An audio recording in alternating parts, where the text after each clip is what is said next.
사랑하는 주 예수 그리스도의 회중이여, 우리는 지난 시간에 아담과 하와가 하나님의 언약을 깨뜨린 내용을 살펴보았습니다. 아담과 하와는 이 사단의 유혹을 받았을 때 하나님의 말씀보다 사단의 유혹을 더 믿기로 선택했습니다. 그리고 아담과 하와는 사단과 언약을 맺었습니다. 아담과 하와는 자신들이 하나님처럼 지혜로울 수 있다는 환상에 빠졌어요. 오늘 본문은 그 악한 선택의 결과를 보여줘요. 하나님과 언약을 깨뜨렸을 때 인간에게 어떤 결과가 오는가? 우리가 무엇을 기대할 수 있는가? 오늘 설교 제목은 하나님은 인류가 깨뜨린 언약을 다시 새롭게 하십니다. 첫째, 전적 타락입니다. 부분적 타락이 아니라 완전 타락이죠. 완전. 사단은 하나님과 하와에게 그 나무의 열매를 먹으면 어떻게 된다? 사단이 그 나무의 열매를 먹으면 어떻게 된다고 했어요? 하나님과 같이 눈이 밝아졌어요. 선악을 알게 될 것이라고 말해요. 그런데 아담과 하와는 매우 거친 현실을 맞이하게 돼요. 창세기 3장 7절에 이에 그들이 눈이 밝아져 자기들이 벗었음을 보고, 아담과 하와의 눈이 열렸다는 것은 사실이죠. 그런데 그들이 본 것이 뭐예요? 선과 악을 본 것입니까? 하나님이 알고 있는 선악이 아니라 자기 자신의 마음속에 자리한 악을 본 거예요. 타락하기 전에는 악을 멀리서 경고로만 했잖아요. 뭐 하지 말라. 선악과를 떠먹지 말라. 그런데 이제 직접 경험함으로 악을 알게 된 거예요. 악을 가까이에서 자기 안에서 경험한 겁니다. 이것은 하나님이 악을 이해하는 방법과 완전히 달라요. 하나님은 멀리서 자신과 분리된 것으로 악을 보았지만 아담과 하와는 직접 내면에서 악을 경험했어요. 아담과 하와는 벌거벗음을 보고 부끄러움을 느껴요. 표면적으로 보면 이상한 것처럼 보여요. 왜 그래요? 선악과를 따먹으면 죽는다고 했잖아. 선악과를 따먹으면 죽는다고 경고했는데 지금 오늘 본문에 보면 어떻게 나타나요? 벌거벗었다는 것만 기록해요. 그러면 벌거벗은 것이 죽음이에요? 벌거벗음 자체가 죄예요? 아니에요. 죄를 짓기 전에는 아담과 하와가 벌거벗었지만 아무 문제 없었어요. 차이점은 뭐예요? 타락한 후에 아담과 하와가 자신의 벌거벗음을 보고 뭘 느껴요? 수치심을 느낀다는 거예요. 여러분, 수치는 영적 죽음의 결과예요. 하나님이 경고하신 대로 아담과 하와가 하나님의 약속을 깨뜨리는 그 순간 내면에 뭔가 죽었어. 내면에 죽었어. 내면에. 그러면 수치가 뭐예요? 수치는 자신을 혐오하는 감정이에요. 그러니까 어떤 기준을 어겼다는 날카로운 인식. 내가 어떤 기준을 어긴 거야. 그런 인식 때문에, 그 기준을 어겼기 때문에 자신을 미워하는 것이 수치심입니다.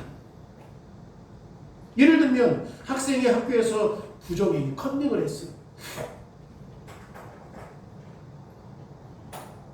그 후에 이 학생이 후회할 때 한번 보세요. 이제 들켰네? 컨닝하다 선생님한테 들켰어. 그 학생은 분명히 뭐해 이제? 후회하잖아. 어? 부끄러워하며 부정한 행동을 하지 않았다면 얼마나 좋았을까 후회하잖아요. 심지어 부정한 행동을 한 자신을 뭐해? 미워해. 이게 수치예요. 수치는 죄책감에 의해서 발생해요. 죄책감은 하나님과 신앙의 관계를 깨버려요. 하나님의 명령을 따르지 않고 자기의 길을 걸었을 때 나타나는 게 뭐야? 수치감이요.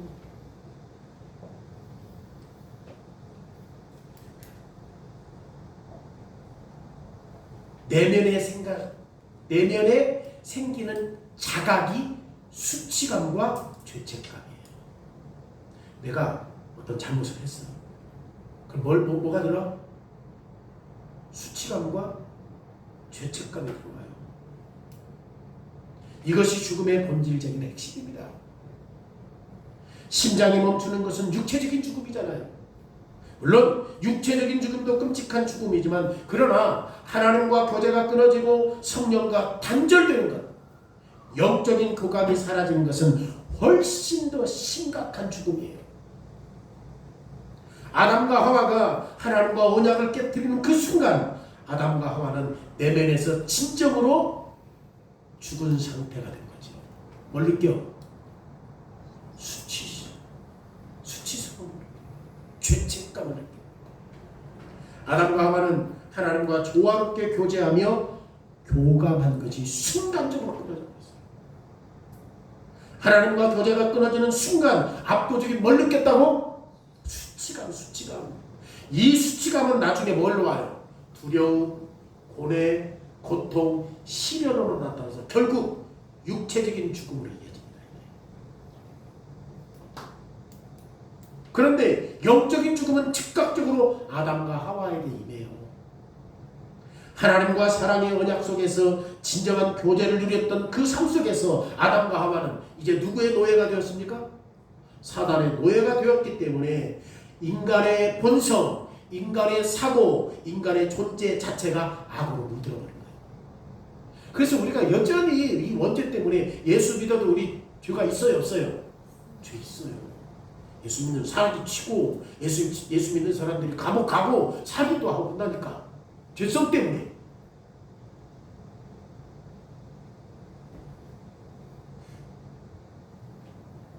하나님과 교제가 끊어지는 순간 압도적인 수치감. 아담과 하와는 더 이상 자신에게 편하지 않았어요. 본래의 거룩함과 의로움을 잃어버렸기 때문에 무엇이 옳은 것인지 무엇이 잘못되었는지 구분할 수가 없는 거예요. 오늘 3장 7절 말씀에 지금 그 다음에 행동을 보여주잖아요. 이에 그들이 눈이 맑아져 자기들이 벗은 줄을 알고 무화과 나무 잎을 엮어 치마로 삼았더라. 지금 겉으로 보면 이게 뭐 별일이야? 별건 아니잖아. 지금 간단히 지금 옷을 만들어서 몸을 가렸을 뿐인데 만약에 우리도 이렇게 했다고 하면 부끄러움을 느끼면 당연히 나뭇가지 잎을 엮어서 가리지 않겠느냐. 우리도 그렇게 했겠죠. 그런데 아담과 하와가 이 죄로 타락한 근본적인 것은 실수가 아니에요. 아담과 하와는 죄의 결과만 다를 뿐 죄의 자체는 다르지 않아요. 내가 하나님 앞에 범죄했겠다 이 생각을 안 들고 뭔 말해? 죄의 결과인 수치심만 가지려고 하는 거예요. 이게 사람이에요. 죄의 결과만 보여주는 거야.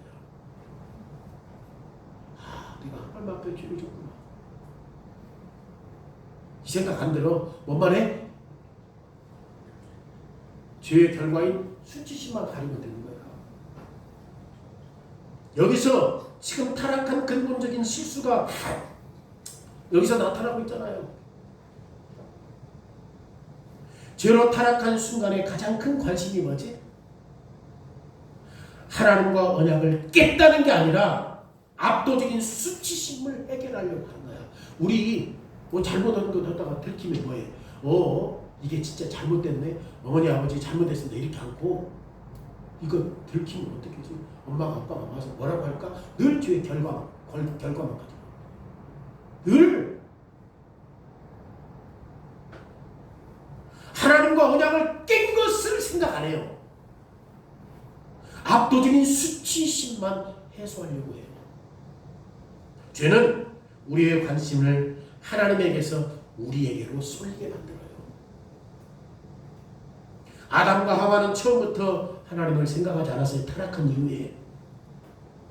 죄로 타락한 후에 첫 번째 행동이 무릎 꿇고 하나님께 자비를 구하는 것이 아니라 수치심과 죄를 가리는 거예요. 우리 똑같아. 잘못하다 걸리면 엄마가 뭐라고? 엄마가 혼낼 건데? 이것만 생각해. 정말 내가 잘못했구나. 이거 안 해. 막 두려워가지고 뭐만 해. 죄 지은 결과.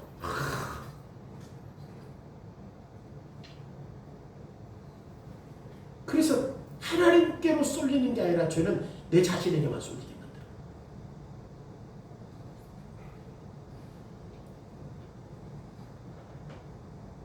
하나님의 명령을 어긴 것에 대해서 마음을 쓰는 것이 아니라 자신의 감정을 먼저 해결하려고 해요.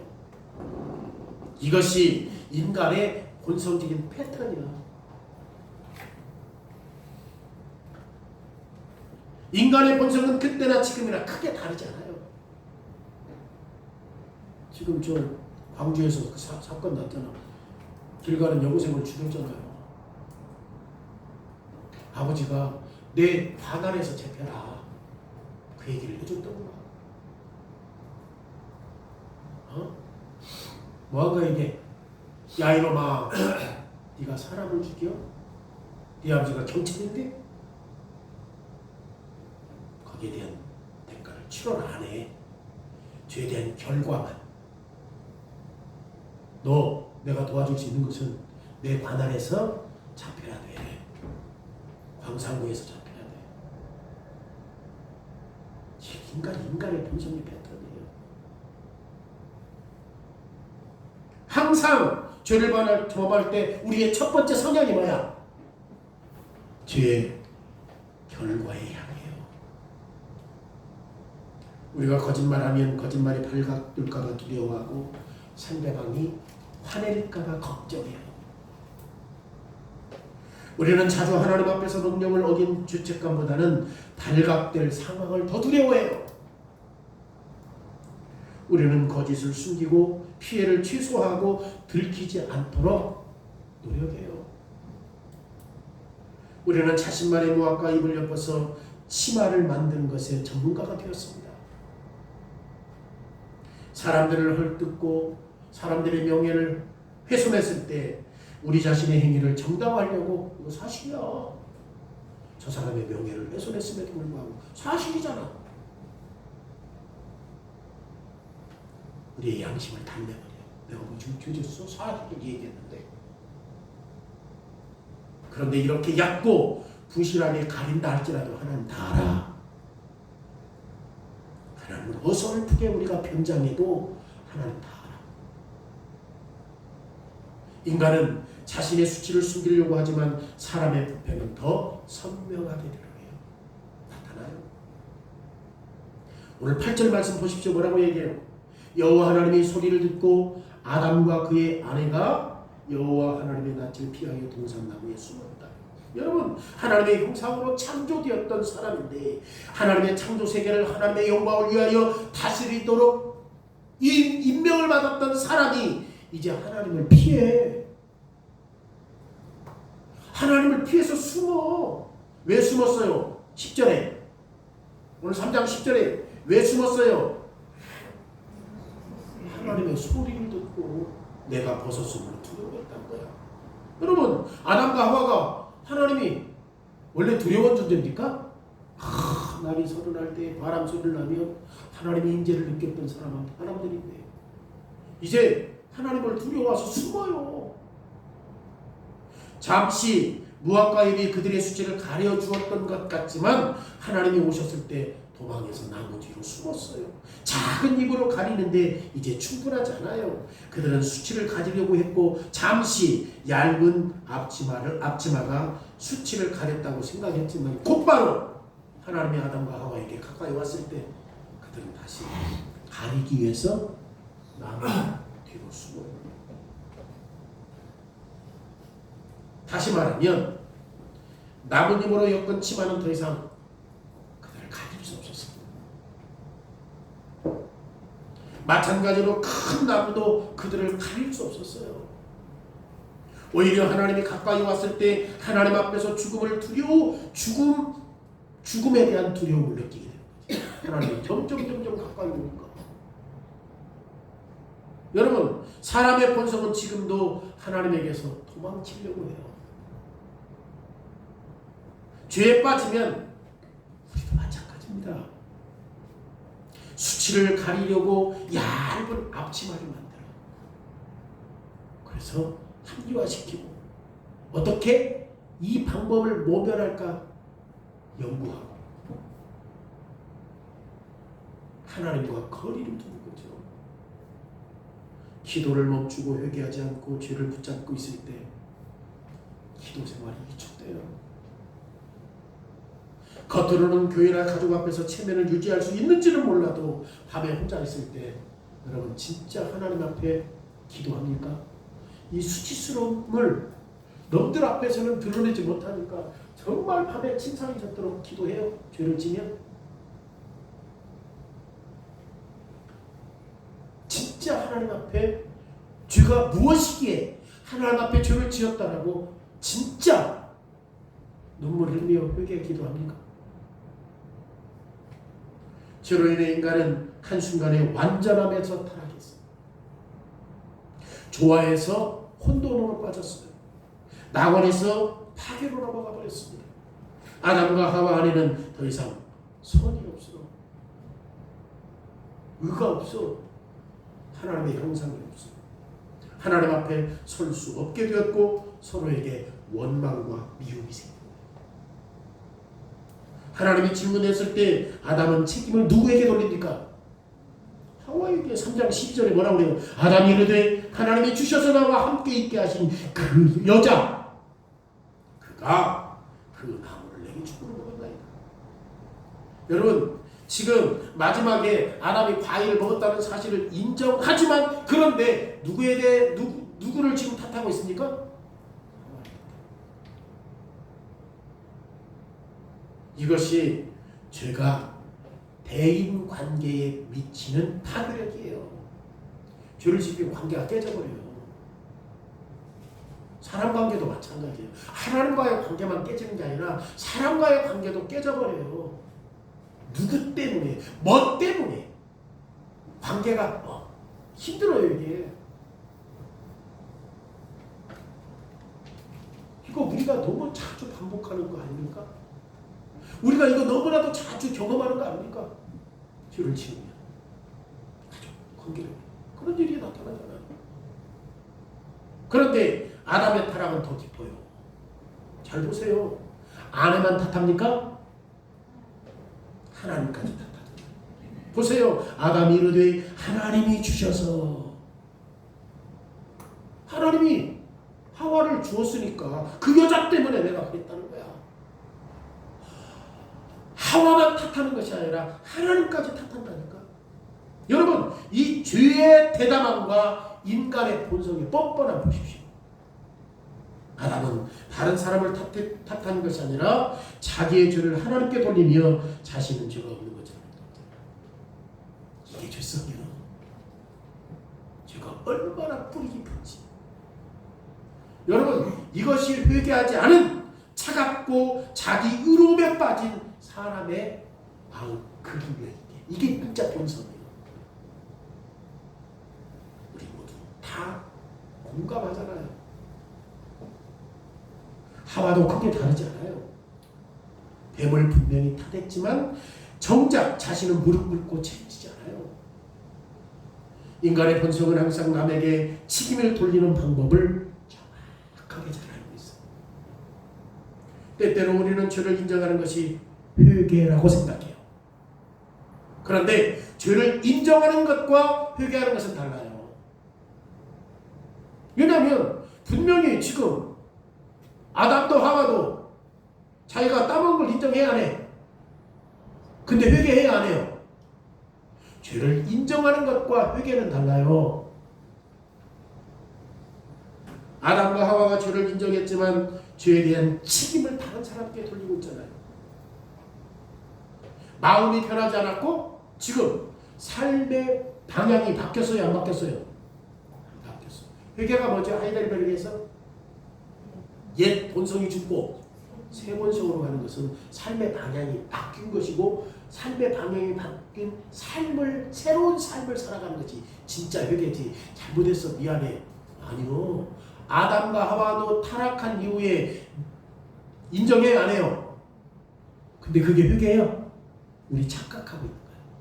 아 죄를 인정하면 회개했다고 착각하는 거예요. 그들의 삶은 안 바뀌었어요. 탓하고 있잖아. 누구 때문에? 삶이 바뀌지 않은 거예요. 삶이 바뀌지 않은 거예요. 여러분 아담과 다르게 우리가 읽었던 욥기는 다릅니다. 완전히 달라요. 욥은 아담과 하와보다 낙원에서 특권이 없는 정말 힘든 곳에서 살았잖아. 동방이 의인이었지만 사단이 그를 시험했을 때 악창이 생기고 10명의 자식이 죽어버리고 아내마저도 하나님 저주하고 죽어버리라고 얘기하고. 지금 아담과 비교했을 때 다르잖아요. 그럼에도 불구하고 그가 수많은 고통을 겪었지만 하나님의 언약을 깼어요? 안 깼어요? 안 깼어요. 저 욥은. 하나님이 욥의 행동을 물으셨을 때 욥이 겸손하게 뭐라고 대답해? 40장 4절에 보소서 나는 비천하오니 무엇이라 주께 대답하오리까. 손으로 자기 입을 가리키고 하나님이 친근하는 거야. 그런데 나는 할 말이 없어. 할 말이 없어. 내가 얼마나 비천한가. 내가 얼마나 비천한 주인인가. 하나님의 욥의 의로움과 헤아릴 수 없는 지혜를 상기시킬 때 욥은 더 겸손해져요.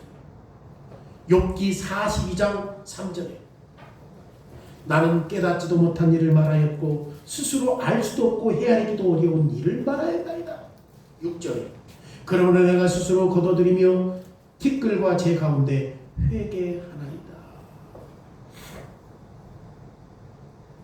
욥도 어떤 생각이 처음에는 친구들이 왔을 때 나 죄 지은 거 아니다. 나 죄 안 된다. 아니다. 네가 이런 고난을 당하는 것은 어떤 이유가 있는 것이다. 잘 한번 생각해봐. 그런데 나중에 그가 깨닫고 회개하잖아. 이것이 진짜 회개예요. 더 이상 남을 탓하지 않아요. 회개는 내가 잘못했습니다. 모든 것이 제 책임입니다. 욥은 자신을 멸시하며 티끌과 재 가운데 앉아서 회개해요.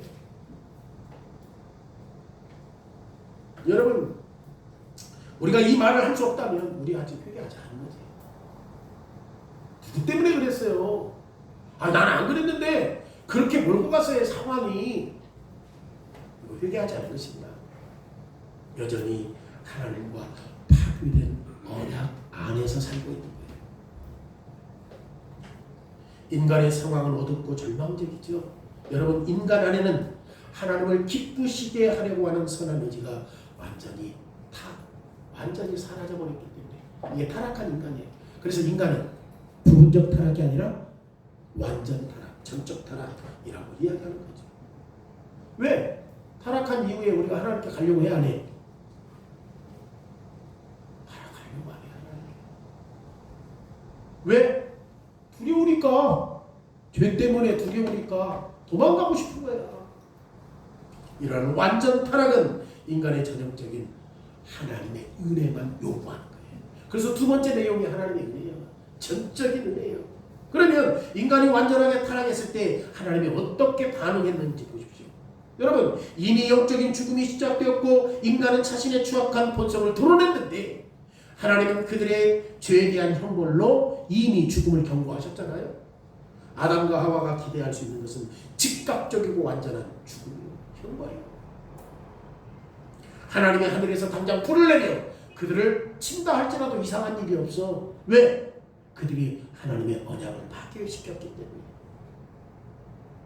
아담과 하와의 두려움, 죄책감, 그리고 하나님의 공의와 말씀을 알고 있는 아담과 하와는 하나님의 마음을 한번 생각해 보라고.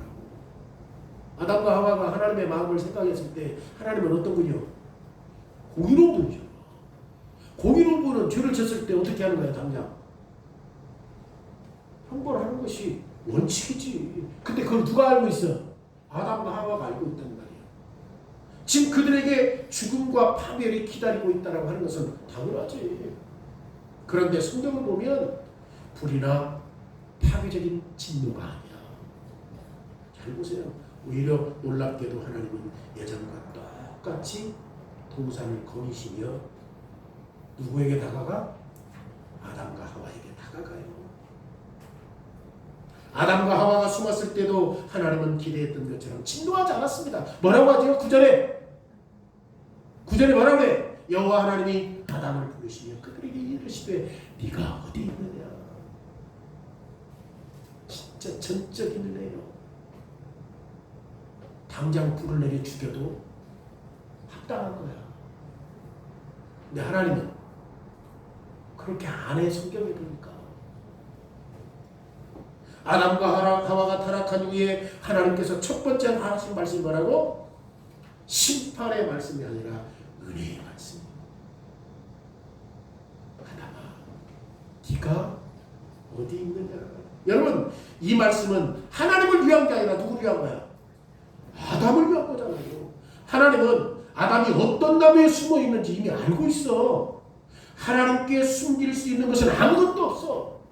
그런데 하나님은 그들과 반역과 그리고 그들의 언약을 파괴했음에도 불구하고 하나님보다 더 현명하려고 했고 심지어 사랑을 사랑하고 지금도 두려움 때문에 숨었다 할지라도 하나님은 아담을 찾아오셔서 네가 어디 있느냐.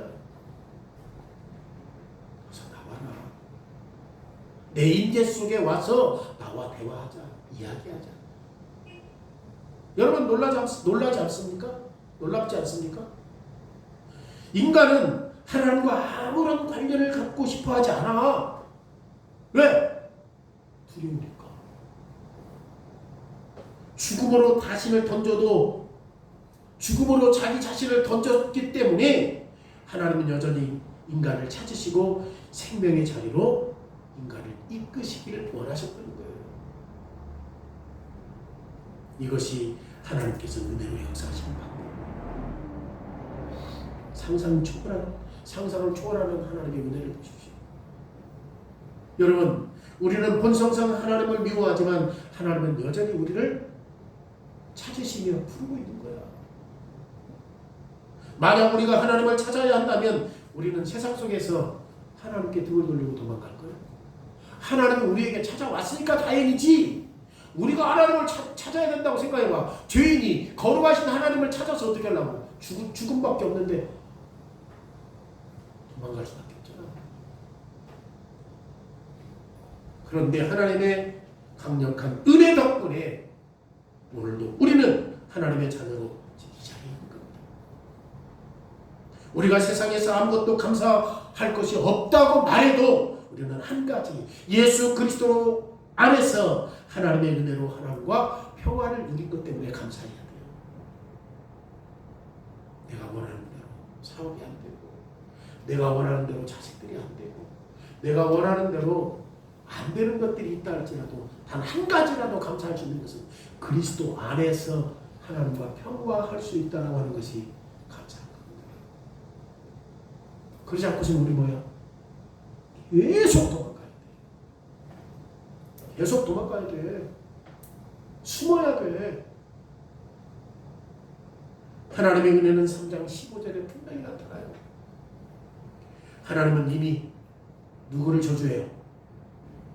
뱀을 저주해요. 인간의 죄를 면제하지는 아직 않았어요. 그죠? 인간의 죄를 면제하지는 않았지만 그럼에도 불구하고 하나님은 죄의 근원을 지금 올바른 대상으로 추적하는 거예요. 죄의 근원이 누구야? 뱀이에요.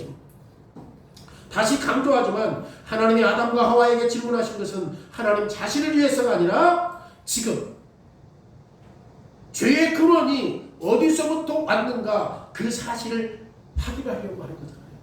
그잖아요. 그래서 아담과 하와가 이 사건의 진상을 바르게 알 수 있도록 하려고 하는 게 하나님의 의도예요. 당시 아담과 하와는 뱀 아래 자리한 사단과 동맹을 맺었기 때문에 뱀과 지금 우호적인 관계를 맺고 있잖아요. 하나님이 아담을 사랑의 언약으로 회복시키려고 한다면 반드시 뭐 해야죠? 하나님이 다시금 사람이 하나님의 언약을 파괴하고 언약이 깨졌어. 이 언약이 이제는 누구에게로 가? 사단과의 관계 속에서 언약으로 가서 이제는 사람은 사단의 노예가 되었잖아요. 그러면 하나님께서 지금 이 사건의 진상을 바르게 하기 위해서 다시금 인간이 하나님의 약속으로 회복시키기를 원한다면 하나님이 먼저 무엇을 해야 돼요? 사단과 맺은 언약을 끊게 하는 거죠. 이게 뭐야? 창세기 3장 15절에 사단과 언약을 인간이 끊게 하는 게 뭐야? 적대감이야. 이게 은혜예요. 이게 은혜예요. 언약을 회복하기 위해서는 누구와 언약이 파기돼야 돼? 사단과 약속이 파기돼야 돼. 그런데 그 약속을 파기하기 위해서 하나님께서 뭘 줬어? 그렇지. 적대감을 준 것이 은혜다 그 말이야. 왜냐하면 하나님은 죄의 원인이 뱀이라는 사실들을 분명히 알게 하려고 한 거야. 아담과 하와는 이전까지 사단의 거짓말을 믿고 사단을 의지했다 할지라도 이제 하나님은 뱀이 아담과 하와를 속였기 때문에 이 수치와 고통과 두려움의 근원이 지금 너의 적이 누구냐? 사단이라 뱀이라는 사실들을 분명히 보여주신 거야. 그러니까 하나님과 언약으로 돌아가는 유일한 길이 뭐야? 사단과 언약을 파괴시키는 거지.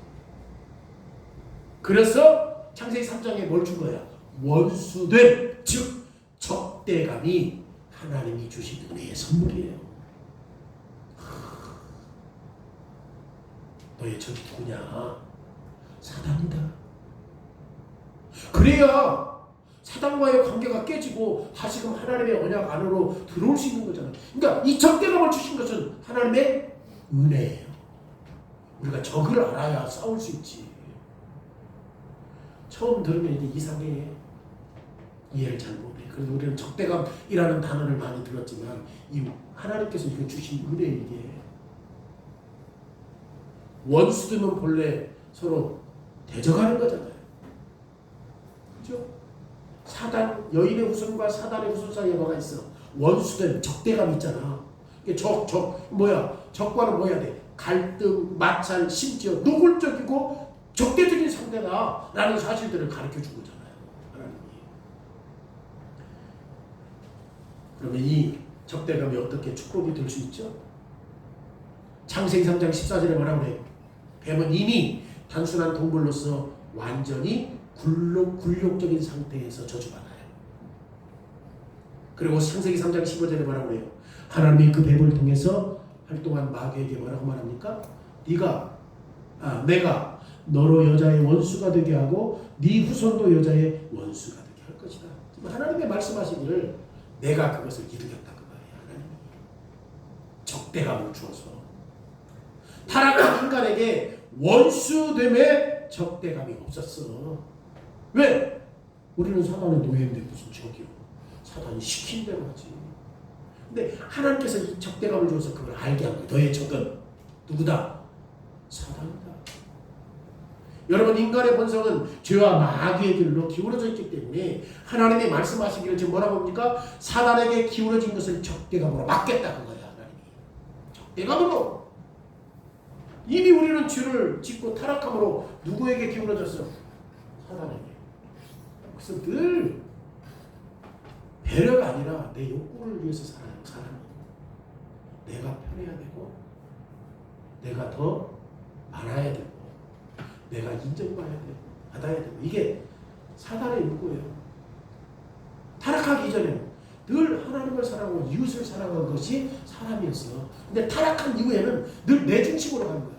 가족 공동체 안에서도 왜 싸워 부부가? 내 유익에 맞지 않고 내 생각에 맞지 않으니까 싸우는 거야. 타락하기 전에 늘 상대방을 배려하고 늘 상대방을 사랑하고 늘 상대방을 섬겼는 바꿀 거잖아요. 그래서 다시금 그들을 돌리기 위해서 적대감을 주셨다는 것은 하나님의 놀라운 선물이다 라는 사실을 하나님이 그것을 이루겠다는 거죠.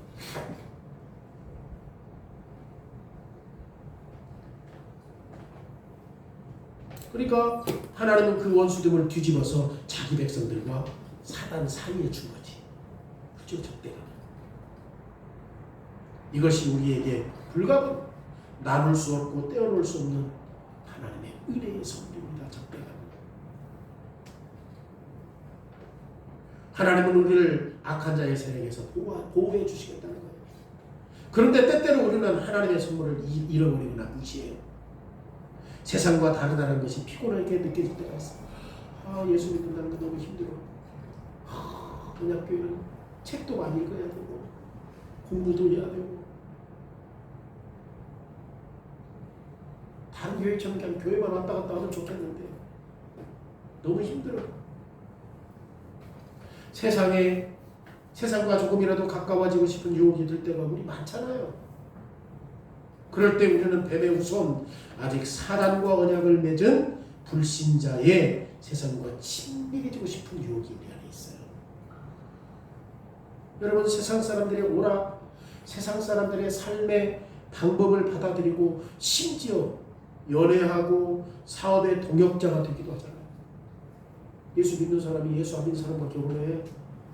예수 안 믿는 사람과 막 동업을 하고 사기치고 그런다고 적대감을 주었음에도 불구하고 여러분 기억하십시오. 하나님이 우리와 세상 사람들 사이에 원수됨을 주셨다고. 여러분, 적대감은 교회의 역할이 아니에요. 누가 주신 거라면서? 하나님이 주신 거예요. 이건 자연스러운 거 아니에요. 적대감은 하나님의 은혜로운 선물이라고요. 여러분, 이 적대감에 감사해 본 적 있나요? 그리고 원수됨을 지키기 위해서 노력하고 있습니까? 나의 원수가 누구지? 내가 진짜 그리스도인으로서 참된 삶을 살아갈 때 나를 유혹하는 이런 것들과 함께 지금 적대감을 가지고 그걸 물리치기 위해서 노력하고 있습니까? 그럼에도 불구하고 오해하지 마십시오. 우리가 불신자와 전혀 교제하면 안 된다. 그 뜻 아니에요. 우리는 세상에서 우리의 빛을 비춰야 하기 때문에, 그런데 그 빛은 우리가 세상 사람들과 같아질 때, 세상 사람들과 같이 함께할 때 그 빛은 어떻게 말씀과 행동으로 복음을 전하는 것은 필요하지만 세상 사람들의 삶의 방법을 따르는 것은 옳지 않다. 야고보서 4장 4절에 세상과 친구가 되는 자는 하나님과 원수다. 세상 사람들과 친구 되는 것은 하나님과 원수예요. 야고보서 4장 4절에. 여러분, 전도하는 것과 불신자와 연애하는 건 달라. 예수 안 믿어도 내가 막 믿음이 좋으니까 예수 안 믿는 사람 결혼해가지고 그 사람 전도하면 되지. 1,000만 원 있으면 그 사람 금방 넘어가 버려요. 넘어가. 우리 본성이 뭐라고 그랬지?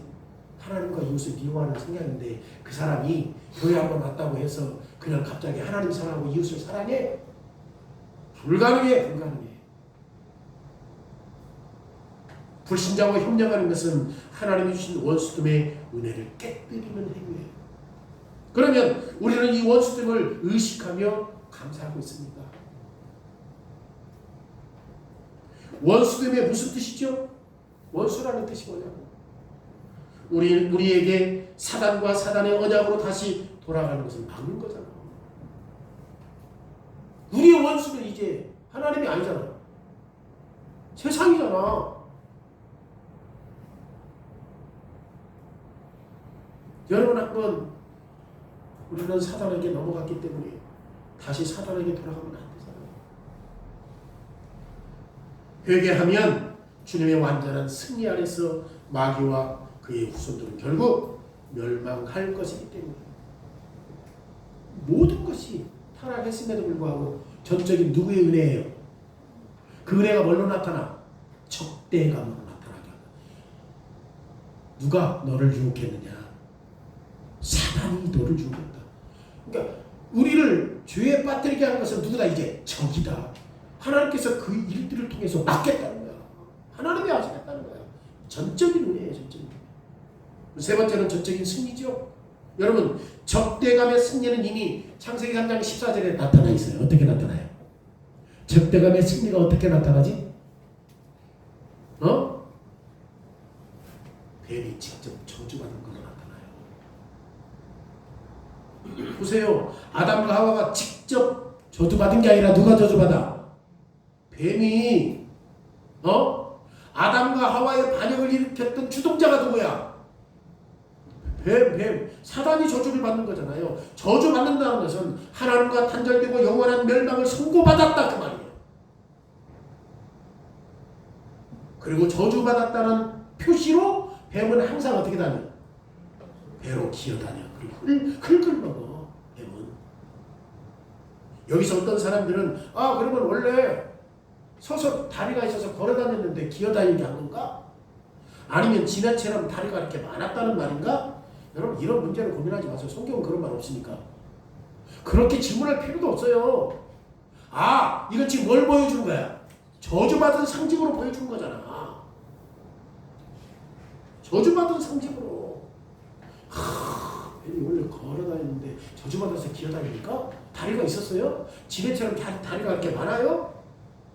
그렇게 말하지 마십시오. 다리가 있었다 할지라도 그건 중요하잖아. 중요한 게 아니야. 뭐가 중요해? 그렇지. 뱀이 지금 기어다니는 이유는 저주받아서 그렇다. 성경을 근거로 해서.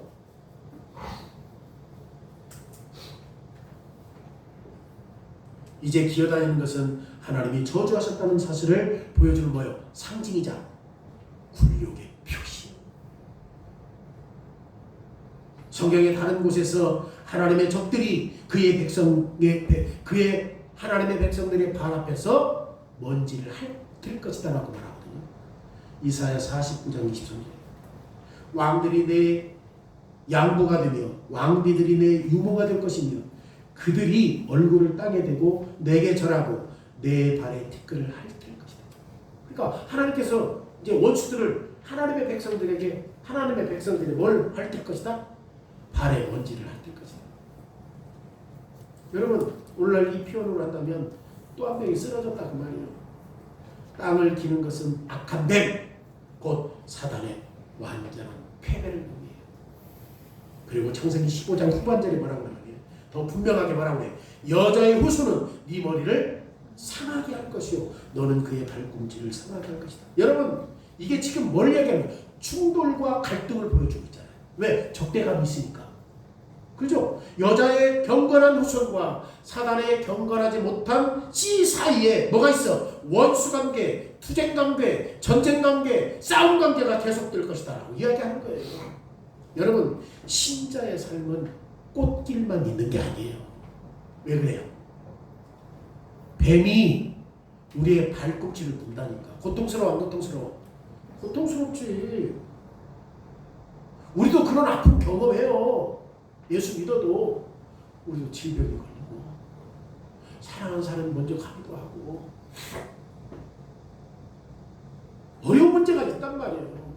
여러분 독사에 걸리면 어떻게 해야 돼? 즉각적으로 통증이 있으니까 병원 가야지.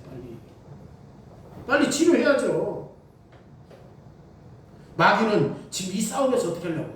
자기가 승리하기 위해서 최선을 다해서 지금 이 독사의 손군지를 가지고 우리에게 어디를 물어? 발뒤꿈치를 지금 치명적이에요 이게. 여러분 신자로서 우리는 고통, 고난을 때로는 불신자들과 격렬하게 반발함으로 말미암아 경험할 수. 불신자들은 이렇게 격렬하게 반발할 수 있잖아요. 예수 믿는 사람이 그렇게도 되겠어? 예수 믿는 사람이 어때? 그런 수도 없는 일들이 있잖아요. 여러분 예수님도 고통 받았어요? 안 받았어요? 받았잖아. 여자의 후손인 대표 예수 그리스도가 인류를 위해서 십자가에서 죽었잖아요. 끊임없이 사단의 후손들이 어떻게 했어요? 그리스도를 미워했잖아요. 그래서 심지어 제자가 배반을 하고 심지어 유대인들이 예수님의 유다 자손인데도 불구하고 예수님을 어떻게 해요? 십자가에 못 박게 해요.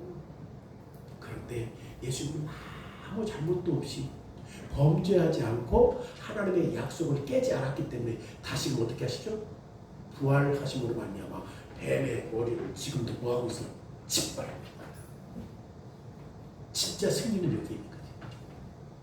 전적 타락, 하나님의 전적 은혜. 진짜 승리는 우리가 하는 게 아니라 누구를 통해서 하신다? 그리스도. 그럼에도 불구하고 지금도 계속해서 사단은 우리를 공격해야 해요. 최종적으로 십자가에서 그 독사의 독을 터뜨려요. 그래서 실질적으로 예수님이 십자가에서 죽어요, 안 죽어요? 죽어. 그런데 그 죽음은 영원하지 않지. 왜 그래요? 뱀에 물려서 치명적이기는 했지만 결국 사단이 그리스도에게 송곳니에 박혔다 할지라도 뱀에게 물린 순간에도 그리스도는 사단의 머리를 짓밟고 있었습니다. 마지막 아담은 뱀의 거짓말을 믿었어요, 안 믿었어요? 사단과 언약을 맺었어요, 안 맺었어요? 그래서 그리스도가 십자가에서 죽었다 할지라도 다시금 영원히 죽은 것이 아니라 부활하시고 사단을 이기시고 죄의 검세를 깨뜨리시고 죽음의 독침을 제거할 수 있는 하나님의 백성들의 승리를 보여주는 겁니다. 여러분, 뱀의 머리는 이미 어떻게 됐죠? 짓밟혀서 박살났어. 사람도 머리가 상하면 어떻게 돼? 제정신이 아니라 사람 역할을 못해요. 뱀의 머리가 짓밟혀서 박살났다니까. 이것은 곧 우리가 받은 모든 발꿈치가 뱀에 물린다라는 사실들을 가르쳐주는 것이고, 뱀에게 물렸을 때 우리에게 진짜 고통이 따라요, 안 따라요? 따를 수밖에 없다. 그럼에도 불구하고 그 해독제는 누구에게 있죠? 예수 그리스도의 피에 있는 거죠. 그리스도의 피에 있는 거죠. 오늘날도 이미 그 치유를 우리가 경험하고 있는 것입니다. 그리스도는 다시 완전한 날 회복을 보장하셨기 때문에, 그래서 이것이 하나님의 순전하고 압도적인 은혜다라는 사실을 우리에게 가르쳐주는 거죠. 하나님께서 그리스도를 통해서 깨졌던 언약을 다시금 새롭게 하셨습니다. 그러기에 배신자 뱀과 친구가 되게 하지 말고 그들과 우리는 뭐예요? 적대감을 갖고 늘 그리스도 안에서 하나님을 영화롭게 하는 언약 백성의 삶을 살라고 우리에게 요구하고 있습니다.